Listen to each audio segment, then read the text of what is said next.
आराध्य देव के श्री चरणों में सत सत नमन। मैं अभिनंदन गादिया सूरत से जैन हिंदी ऑडियो बुक में आपका स्वागत करता हूं। अगर आप इस चैनल पर नए हैं तो इसे सब्सक्राइब कर दीजिए और बेल आइकन प्रेस कर दीजिए, जिससे चैनल के नोटिफिकेशन आपको रेगुलर मिलते रहें। कल के अध्याय में हमने सुना था, डालगणी ने उदयपुर के श्रावकों से क्यों कहा, महाराणा कहेंगे तो भी नहीं, हमारी मान्यता सत्य हुई तो का प्रसंग। डालगणी को 2 कोस की दूरी में 9 घंटे क्यों लगे, किसने कहा देवता तुष्ट हो गए हैं। 10 मन का हलवा का रोचक प्रसंग। डालगणी ने क्यों कहा वह अच्छा मुहूर्त कब आएगा। अब आगे। 13 पंथ का इतिहास खंड 2। शासन गौरव मुनि बुद्धमल जी। प्रकाशक जैन श्वेतांबर 13 पंथी महासभा। तृतीय परिच्छेद आचार्य श्री डालगणी। भाग 8 जीवन के विविध प्रसंग। अनेकांतात्मक जीवन। डालगणी के जीवन में घटित विविध प्रसंग उनके व्यक्तित्व की अनेक विशेषताओं पर प्रकाश डालते हैं। वे आचार्य थे, शासक थे, संघ हित को आगे बढ़ाने का उनका दायित्व था। परिस्थितियों का आकलन करते हुए उन्हें यथावश्यक कठोर और कोमल होना पड़ता था। न्यायतुला की विश्वसनीयता और सेवा व्यवस्था की निरंतरता की देखरेख भी उन्हें ही करनी होती थी। इससे भी आगे संघ के हर सदस्य को अपने वात्सल्य रस से सींचते रहना उनके लिए आवश्यक था। डालगणी के इसी अनेकांतात्मक जीवन की झलक अग्रोक्त घटना प्रसंगों में देखने को मिलती है। गूढ़ा में चातुर्मास। श्रावक वर्ग के मन में मुनिजनों के प्रति बहुमान बना रहे, यह डालगणी का अभिष्ट था। इसके विपरीत यदि कहीं अवमानना या उपेक्षा का भाव देखते तो उसे एक बड़ा दोष मानकर दृढ़ता से प्रतिकार करते थे। व्यक्ति का दोष होता तो उपालम देते, परंतु सामूहिक दोष होने पर उस क्षेत्र को चातुर्मास देना बंद कर देते। इसमें उनका दृष्टिकोण दोष परिमार्जन का रहता था। सुधार होने पर ही पुनः चातुर्मास देना प्रारंभ करते। राम सिंह जी का गुड़ा के माईदास जी गादिया एक धनी मानी और प्रमुख श्रावक थे। पूरे चौखले में उनका दबदबा था। संवत 1954 के आषाढ़ में वे दिवंगत हो गए। गुड़ा में प्रतिवर्ष चातुर्मास होता था, उस वर्ष भी था। माईदास जी की मृत्यु के कारण धार्मिक प्रेरणा वाले एक मुख्य और बड़े परिवार के व्यक्तियों का व्याख्यान आदि में आगमन रुक गया। अन्य कुछ व्यक्ति वहां संवेदना प्रकट करने के लिए आने वालों की व्यवस्था में लग गए तो कुछ खेती आदि कार्यों में व्यस्त हो गए। प्रातः दर्शन कर लेने के पश्चात व्याख्यान के समय वहां कोई नहीं आ पाता। समग्र चातुर्मास में केवल संवत्सरी और चातुर्मास समाप्ति पर ही व्याख्यान हुआ। दोनों मुनि वहां से विहार कर लाडनू पहुंचे। उन्हीं दिनों सारे संघ ने माणकगणी के उत्तराधिकारी के रूप में डालगणी का निर्वाचन किया। माघ कृष्णा बीज को उन्होंने पदभार संभाला और संघ की सारना वारना में लग गए। उसी क्रम में गुड़ा से आए मुनियों की धार्मिक गतिविधियों का विवरण पूछा गया। उन्होंने यथावत अवगति प्रदान की। डालगणी को वह जानकर बड़ा आश्चर्य हुआ कि वहां पूरे चातुर्मास काल में 2 दिन के अतिरिक्त व्याख्यान ही नहीं हुआ। उन्होंने श्रावकों के उस शैथिल्य पर कठोर रुख अपनाया और आगामी चातुर्मास नहीं दिया।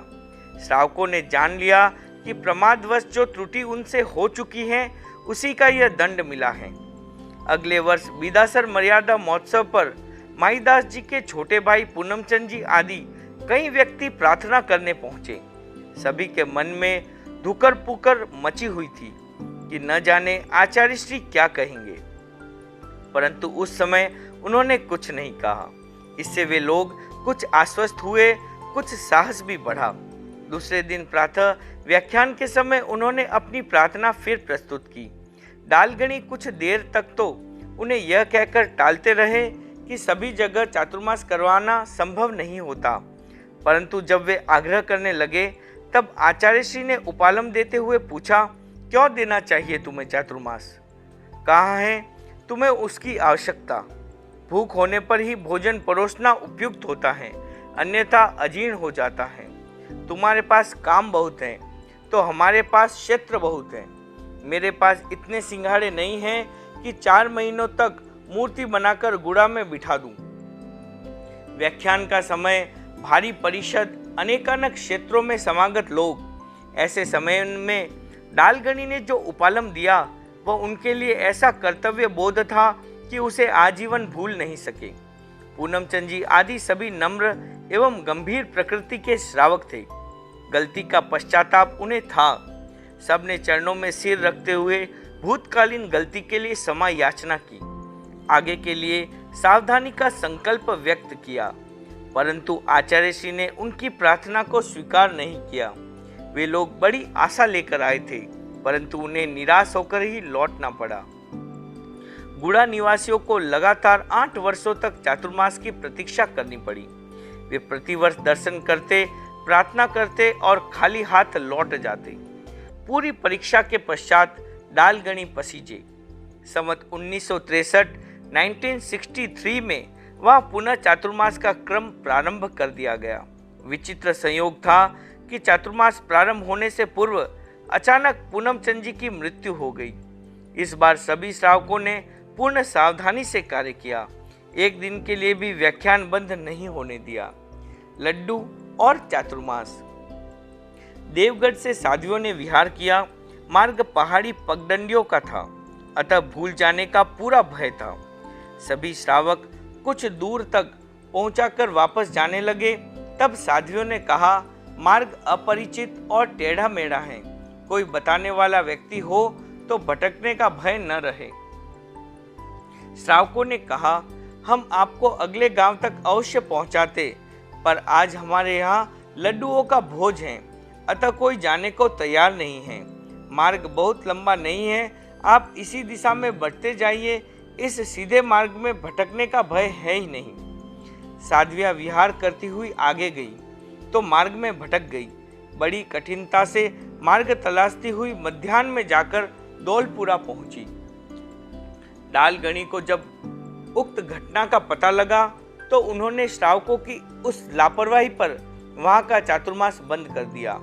मर्यादा महोत्सव के अवसर पर जब देवगढ़ के लिए चातुर्मास की घोषणा नहीं हुई, तब सभी के मन में हलचल मची। प्रार्थना की तो आचार्य श्री ने फरमाया, तुमसे एक समय के लड्डू भी नहीं छूटते, तो क्या हमारे साधु साध्वियाँ फालतू हैं? सभी श्रावक क्षण भर के लिए मानो अवाक हो गए। अपने द्वारा की गई उस त्रुटि का उनके पास कोई उत्तर नहीं था। गुरु को प्रसन्न करने का उनके पास एकमात्र उपाय विनय ही था। चरणों में सिर झुकाते हुए उन्होंने अतीतकालीन दोष के लिए क्षमा याचना की, भविष्य में वैसा नहीं करने का विश्वास दिया। इतने पर भी जब आचार्य श्री चातुर्मास देने को तैयार नहीं हुए, तब मेवाड़ी पद्धति का अंतिम उपाय काम में लेना ही उनके पास शेष रह गया। उन्होंने अपनी पगड़ियां उतारकर गुरु चरणों में रख दी। कहने लगे, इनकी लाज अब आपके हाथ में है, आप ही इसकी रक्षा कर सकते हैं। डालगनी श्रावकों का मन तोड़ने के लिए कठोर नहीं हुए थे, वे तो उन्हें कर्तव्य परायणता का पाठ पढ़ा रहे थे। उन्हें जब विश्वास हो गया कि अब उनके चरण मार्ग से विमुख नहीं होंगे, तब देवगढ़ के लिए चातुर्मास की घोषणा कर दी गई। नाम की महिमा। डालगनी अपने युग के आदित्य तेजस्वी आचार्य गिने जाते थे, उसी तरह उनका नाम भी बड़ा तेजस्वी था। लोग विपत्ति के समय उनके नाम का आश्रय लेकर कृत कार्य हो जाया करते थे। सिकर का गुलाब खां नामक एक मुसलमान बंगाल के डुमार हाट गांव में नौकरी करता था। एक दिन उसको सांप ने काट लिया। मालिक ने अनेक उपाय करवाए, परंतु विष का प्रभाव घटने के स्थान पर बढ़ता गया। आखिर सभी ने उसके जीवन की आशा छोड़ दी।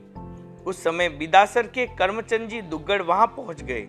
उन्होंने मृत्यु मुख में पड़े गुलाब खां को देखकर उसके मालिक से कहा, बचना न बचना तो भाग्य के अधीन है, परंतु आप आज्ञा दे तो एक प्रयास करके मैं भी देख लूं। मालिक को उसमें क्या आपत्ति हो सकती है। उसने स्वीकृति दे दी। कर्मचंद जी ने तब डालगनी के नाम का जप करते हुए कच्चे सूत के गांठें लगाकर एक डोरा बनाया और गुलाब खां के गले में बांध दिया। सभी ने साश्चर्य देखा कि धीरे धीरे विष का प्रभाव दूर होने लगा। जब वह बिल्कुल स्वस्थ हो गया तब करमचंद जी ने उससे कहा कि डालगणी के नाम के प्रभाव से ही तुम स्वस्थ हुए हो, अतः एक बार बिदासर जाकर उनके दर्शन अवश्य कर लेने हैं। गुलाब खां शिखर आया, वहां से अपने परिवार को लेकर बिदासर पहुंचा। वहां लोगों से पूछने लगा, डालू जी महाराज का देहरा कहाँ है? लोगों ने उस नाम का देहरा नहीं सुना था, अतः हर कहीं से यही उत्तर मिला कि यहाँ तो इस नाम का कोई देहरा नहीं है। गुलाब खां भी चकराया कि इतने चमत्कारी देवता का देहरा स्वयं यहाँ के निवासियों से कैसे छिपा हुआ है। फिर भी वह पूछताछ करता हुआ बाजार में आया और वहां उपस्थित लोगों से जानकारी चाही। कुछ लोगों ने तो उसे उपयुक्त प्रकार से ही उत्तर दे दिया, परंतु कुछ ने उससे वहां आने का कारण आदि पूरे विवरण सहित पूछा। उसने जब अपना सारा वृत्तांत सुनाया तब किसी समझदार ने अनुमान लगाया कि यह तो डालगणी के दर्शन करने आया है। उसको बताया गया कि डालगणी का यहाँ कोई देहरा नहीं है, अपितु वे स्वयं साक्षात ही विद्यमान हैं। उपस्थित लोगों में से एक भाई उस परिवार को साथ लेकर पंचायत नौहरे में आया और डालगणी के दर्शन कराए। गुलाब खां ने अपनी सारी घटना निवेदित की। वह कई दिनों तक वहां ठहरा, साधुचर्या की पूरी जानकारी प्राप्त की और फिर गुरु धारणा कर ली। उसके पश्चात वह प्राय दर्शन करने के लिए आता रहता था। डालगणी के नाम की महिमा ने उसे जीवन दान ही नहीं दिया, किंतु एक जैन श्रावक बना दिया। उसके परिवार ने भी उसी समय से मद्यपान एवं मांसाहार का परित्याग कर दिया। प्रायश्चित समीक्षा। डालगणी अपनी बात की सुदृढ़ पकड़ वाले आचार्य थे, परंतु उनकी पकड़ अंधी कमी नहीं होती थी। अपने कार्य की समीक्षा के लिए भी उनकी तैयारी रहती थी। संवत 1965 की घटना है, वे लाडनू में थे। किसी स्खलना पर मुनि चांदमल जी को उन्होंने 1 मास पर्यंत आयम्बिल करने का प्रायश्चित दिया। कुछ मुनियों में ऊहापोह हुआ कि वह बहुत अधिक है। मुनि चांदमल जी तो उससे खिन्न थे ही। डालगणी तक सीधा पहुंचने का साहस तो कोई नहीं कर सका, परंतु घूमती हुई वह बात वहां अवश्य पहुंच गई। डालगणी के मन में शायद कोई नवीन योजना आई। उन्होंने सब साधुओं को बुलाया और उनके सामने मुनि चांदमल जी को फरमाया, सुना है कि प्रायश्चित के विषय में कुछ ऊहापोह है, क्यों न इस विषय पर आगमों की दृष्टि से आज रात को कुछ चिंतन कर लिया जाए। तुम आगमज्ञ मुनियों को तैयार कर लो, मैं इसमें कुछ भी अन्यथा नहीं मानूंगा। सायंकालीन प्रतिक्रमण के पश्चात जनसमूह के सम्मुख ही वह चिंतन गोष्ठी प्रारंभ हुई। मुनि छबील जी, मुनि फौजमल जी और मुनि जयचंद जी ने मुनि चांदमल जी के पक्ष में अनेक तर्क प्रस्तुत किए। मुनि मगनलाल जी आदि कई मुनि प्रदत्त प्रायश्चित के औचित्य का समर्थन कर रहे थे। लगभग 1 प्रहर तक चली वह चर्चा गोष्ठी इस निष्कर्ष के साथ संपन्न हुई कि आचार्य को यह अधिकार है कि वे दोषी को दोष वृत्ति के पूर्व इतिहास का विश्लेषण कर लघु के स्थान पर गुरु और गुरु के स्थान पर लघु प्रायश्चित दे सकते हैं। ऐसी स्थिति में उसी आधार पर दिए गए उक्त प्रायश्चित को अधिक कैसे माना जा सकता है। मुनि चांदमल जी ने तब गुरु चरणों में वंदन कर क्षमा याचना की और उक्त प्रायश्चित को सहर्ष स्वीकार कर लिया। मिर्चे, सांप और दंड। मुनि आनंदराम जी अपने समय के एक फक्कड़ प्रकृति के संत थे। आगमज्ञ होने के साथ ही वे आसन, ध्यान तथा जप आदि में भी विशेष रुचि रखते थे। इतने पर भी वे विपरीत स्थिति में स्वयं पर नियंत्रण नहीं रख पाते और कटु भाषा का प्रयोग कर लेते थे। उन्हें वचन सिद्धि प्राप्त थी, अतः लोग उनसे भय खाते थे। एक बार लाडनू की तीसरी पट्टी में वे अखेराम जी डागा के घर गोचरी गए। उनकी पत्नी ने असावधानी से पात्र में मिर्चें अधिक डाल दी। क्रुद्ध होकर मुनि आनंद राम जी ने कहा, अंधी है क्या जो इतनी मिर्चें डाल दी? संयोगावसात कुछ ही दिनों में उस बहन की आंखों की ज्योति चली गई। एक दिन जब वह डालगणी के दर्शन कर रही थी उन्होंने आंखों के विषय में पूछ लिया। बहन के मन का दुख आंसू बनकर बह निकला। वह बोली, मुझे मेरे पापों का फल हाथों हाथ मिल गया। यद्यपि मैंने बुरी भावना से मिर्चें अधिक नहीं डाली, परंतु भूल से गिर गई। मुनि आनंद राम जी के मुख से निकले शब्द मेरे लिए शाप बन गए और मैं अंधी हो गई। डालगणी ने तब पूरी बात पूछी और मुनि आनंद राम जी को बुलाकर भाषा समिति की असावधानी पर उपालम दिया तथा प्रायश्चित स्वरूप 1 वर्ष तक गर्भासन मुद्रा में कंधों पर दोनों पैर रखकर कायोत्सर्ग करने का आदेश दिया। उन्होंने अपनी भूल स्वीकार करते हुए बहन से क्षमा याचना की। चूक और फल भोग। गलत भाषा के प्रयोग से मुनि आनंद राम जी को एक बार फिर उपालम का भागी बनना पड़ा। लाडनू के कर्मचंद जी वैद्य की पत्नी बहुत स्थूल थी। उसकी स्थूलता को देखकर मुनिश्री से चुप नहीं रहा गया। वे सहसा बोल उठे, यह तो धान की कोठी है। डालगणी के पास जब ये शब्द पहुंचे तो उन्हें बुलाकर उपालम तो दिया ही, उन्हें साजपति रहने के योग्य भी नहीं समझा गया। अतः उसे पद से हटाकर दूसरों के साथ दे दिया गया। भाषा की चूक ने अनेक वर्षों तक उन्हें उसी स्थिति में रहने को बाध्य कर दिया। सूगला काम। मुनि चिरंजी लाल जी का संवत 1958 का चातुर्मास उम्रा फरमाया। साथ में मुनि तीर्थाराम जी को भेजा। आषाढ़ मास के प्रारंभ में दोनों मुनि उम्रा पहुंच गए। वहां मुनि चिरंजी लाल जी को हैजा हो गया। बार बार के वमन और विरेचन से उनकी शक्ति इतनी टूट गई कि वे उठने बैठने में भी अक्षम हो गए। फिर मूर्छा और शनिपात ग्रस्त हो गए। मुनि तीर्थाराम जी ने उनकी कोई परिचर्या नहीं की। उसी समय मुनि रामलाल जी टोहना चातुर्मास करने को जा रहे थे। रुग्णावस्था के समाचार सुने तो उमरा आ गए। वहां की स्थिति देखकर वे स्तंभित रह गए। मुनि चिरंजी लाल जी गंदगी से लथपथ मूर्छा अवस्था में पड़े थे। आगत दोनों मुनियों ने मिलकर उनके शरीर तथा वस्त्रों की शुद्धि की। पूरी सेवा के बावजूद वे उन्हें नहीं बचा पाए। वे आषाढ़ शुक्ला 12 को दिवंगत हो गए। मुनि रामलाल जी आदि तीनों संतों ने वह चातुर्मास वहीं किया। चातुर्मास की समाप्ति पर तीनों संतों ने डालगणी के दर्शन किए। मुनि रामलाल जी ने वहां का सारा वृत्तांत निवेदित किया। आचार्य श्री ने मुनि तीर्थाराम जी को उस भयंकर रोग में भी सेवा न करने का कारण पूछा तो उन्होंने कहा, ऐसा सुगला काम मेरे से नहीं बनता। आचार्य श्री तथा साधुओं ने उनको बहुत समझाया कि शरीर की ऐसी अस्वस्थता तो तुम्हारी भी हो सकती है। तुम किसी की सेवा नहीं कर सकते तो तुम्हारी कौन करेगा। तीर्थाराम जी ने कहा, बीतेगी सो भोग लूंगा, सुगला काम तो नहीं बनेगा। सेवा करने से साफ इनकार करने पर आचार्य श्री ने उनको संघ से पृथक कर दिया। लक्ष्य वेद का प्रकार। डालगणी की आज्ञा प्राय वासुदेव की सी आज्ञा हुआ करती थी। वे उसका थोड़ा सा भंग भी पसंद नहीं करते थे।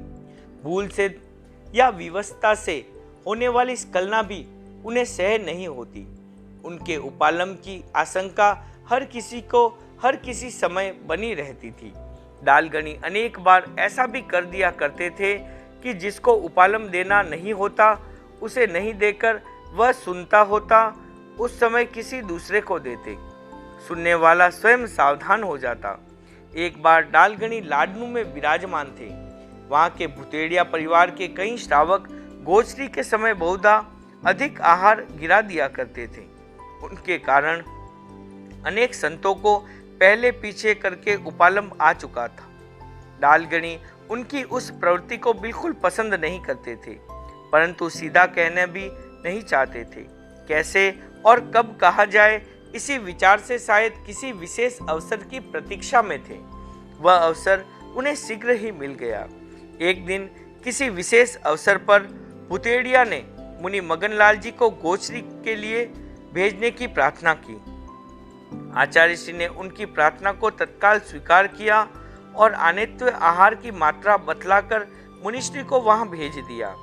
भुतेड़ियों ने अपने स्वभाव अनुसार आग्रहपूर्वक अधिक आहार डाल दिया। मुनिश्री गोचरी करके लौटे तब वे श्रावक भी पहुंचाने के लिए साथ आए। मुनिश्री ने झोली खोलकर गोचरी दिखलाना प्रारंभ किया और भुतेड़िया बंधु वंदन कर वापस जाने को मुड़े। डालगणी ने आहार पर दृष्टि डाली और लौटते हुए बंधुओं पर भी। लक्ष्य वेद का वही उपयुक्त अवसर था, अतः स्वर को थोड़ा तेज करते हुए मुनि मगनलाल जी को फरमाया, मगन जी इतना आहार कैसे ले आए? मुनिश्री ने निवेदन किया, गुरुदेव इतना लेना तो नहीं चाहता था, परंतु उन लोगों ने आग्रहपूर्वक डाल दिया। डालगणी ने स्वर को थोड़ा और तेज करते हुए कहा, उनका आग्रह तो तुम्हारे लिए इतना महत्वपूर्ण हो गया और मैंने जो कुछ कहा था उसको तुम भूल ही गए। मुनिश्री ने आचार्य श्री का वह रुख देखा तो अवाक रह गए। सफाई देना व्यर्थ था। उस समय तो कुछ बोलने का भी अवसर नहीं था। वे केवल तहत कहते हुए चुपचाप सारा उपालंब सुनते रहे। घर जाने को उठे भुतेड़िया बंधुओं के पैर वहीं ठिठक गए। बाहर खड़े खड़े उन लोगों ने वह उपालंब सुना तो थर्रा गए। मन ही मन सोचने लगे कि हमारे कारण आज तक न जाने कितने मुनियों को उपालंब सहना पड़ा होगा। उसी दिन से उन्होंने बलात् अधिक आहार डाल देने की अपनी प्रवृत्ति को बदल दिया। डालगणी को यही तो काम्य था। मुनि मगनलाल जी को तो लक्ष्य वेद के उस नए प्रकार के चक्कर में यों ही आ गए थे। कोई अंदर अवश्य है। लाडनू में डालगणी ने सब साधुओं को आदेश दिया कि प्रतिलेखन का समय हो जाने पर गृहस्थों को धर्म स्थान में रहने की मनाही कर दी जाए और प्रत्येक साधु प्रतिलेखन में लग जाए। उसी दिन से आदेश का यथावत पालन होने लगा। एक दिन मुनि मगनलाल जी स्थानीय श्रावक गणेश दास जी चंडालिया से कुछ आवश्यक बात करने लगे। कुछ समय पश्चात प्रतिलेखन की आज्ञा का घोष हो गया, परंतु बात की तल्लीनता में उन्होंने वह सुना नहीं। बात चलती रही और समय गुजरता रहा। उसी समय डालगणी टहलने के लिए खड़े हुए तो देखा कि नीचे चौक में किसी भाई के जूते पड़े हैं। वे समझ गए कि अवश्य ही अंदर किसी साधु के पास कोई भाई है। उन्होंने तत्काल पार्श्व स्थित तपस्वी मुनि गणेश मल जी को आदेश दिया कि जाओ देख कर आओ कौन साधु गृहस्थ से बातें कर रहा है। मुनिश्री ने अंदर जाकर देखा, परंतु वहां उन्हें कोई भाई दृष्टिगत नहीं हुआ। लौटकर उन्होंने आचार्य श्री से निवेदन किया, गुरुदेव अंदर तो कोई दिखाई नहीं दिया। डालगणी ने फरमाया, तुमने ध्यान से नहीं देखा, इस बार पूरे ध्यान से देख कर आओ। वे फिर गए और जहां जहां साधु बैठा करते थे सर्वत्र देख आए। उन्हें कहीं कोई भाई नहीं मिला। उन्होंने जब ये निवेदन किया तो डालगणी ने उपालम के स्वर में फरमाया, देख कर आए हो या बेगार काट कर? नीचे देखो, पेड़ियों के सामने किसी भाई के जूते पड़े हैं। यह कैसे हो सकता है कि अंदर कोई न हो? तुम एक बार फिर जाओ और अब की बार उन कोठरियों को भी देखो जिनमें साधारणतया कोई साधु नहीं बैठता। मुनि गणेश मल जी ने इस बार सब स्थान संभाले तो एक कोठरी में मुनि मगनलाल जी और गणेश दास जी चंडालिया को बातें करते हुए पाया। दोनों ही प्रमुख व्यक्ति थे, अतः मुनिश्री इस असमंजसता की स्थिति में ही वापस मुड़े कि ऐसे व्यक्तियों की शिकायत कैसे की जाए। कर्तव्य आखिर कर्तव्य होता है। न तो गुरु निर्देश की अवहेलना की जा सकती थी और न उनसे कुछ छिपाया ही जा सकता था। वे आए और जैसा देखा वैसा आचार्य श्री के सम्मुख निवेदित कर दिया। एक अनुशास्ता के रूप में डालगणी ने तत्काल मुनि मगनलाल जी को बुलाया। वे उपस्थित हुए तब उपालम देते हुए फरमाया, प्रतिलेखन की आज्ञा के पश्चात गृहस्थों को वहां रहने की मनाही कर देने को कहा हुआ है। तब तुम एकांत में बैठकर किसी भाई से बातें कैसे करने लगे? तुम समझदार होकर भी आज्ञा का ध्यान नहीं रखते, तब दूसरे तुम्हारे से क्या सीख लेंगे? मुनि मगनलाल जी ने प्रतिलेखन का गोष्ठ न सुनने की बात कही, परंतु डालगणी ने उसे एक ही बार में निरस्त कर दिया कि सभी ने सुन लिया, तब वह तुम्हें ही सुनाई क्यों नहीं दिया? मुनिश्री के पास उसका कोई उत्तर नहीं था। उन्होंने अपनी स्खलना के लिए क्षमा मांगी और आगे के लिए सावधानी रखने का संकल्प व्यक्त किया। भाजन देखना पड़ता है। आहार करते समय बोलने की आवश्यकता हो तो मुखवस्त्रिका का डोरा कान में डाले बिना ही बोलना चाहिए, ऐसा नियम बना हुआ था। एक बार किसी ने डालगणी के पास शिकायत की कि मुनि मगनलाल जी अजयणा का कम ध्यान रखते हैं, वे यों ही बोल जाते हैं। डालगणी ने मुनिश्री को याद किया और उपालम देते हुए फरमाया, तुम्हारे लिए शिकायत आई है कि आहार के समय बोलने में पूरी यत्ना नहीं करते। तुम इस भ्रम में मत रहना कि मैं मुनि मगनलाल हूँ, मुझे कौन कह सकता है। मुनि मगनलाल जी ने बड़ी नम्रता के साथ निवेदन किया, आप गुरु हैं, मैं तो आपके चरणों का रज के समान हूँ। मेरी स्खलना मिटाने के लिए आपने शिक्षा फरमाई, बड़ी कृपा की। मुनिश्री साय प्रतिक्रमण के पश्चात पुनः आचार्य श्री के पास गए और प्रार्थना की, आज आपको मेरे लिए कष्ट उठाना पड़ा। प्राय तो मैं सावधान रहता हूँ, पर अब और अधिक सावधान रहने का प्रयास करूँगा। डालगणी ने फरमाया, तुम्हें कहा गया है, इसका तात्पर्य यह मत समझो कि तुम्हें ही कहना था, कहने के लिए भी भाजन देखना पड़ता है। सिंघाड़ा तोड़ा। डालगणी रतनगढ़ में विराज रहे थे।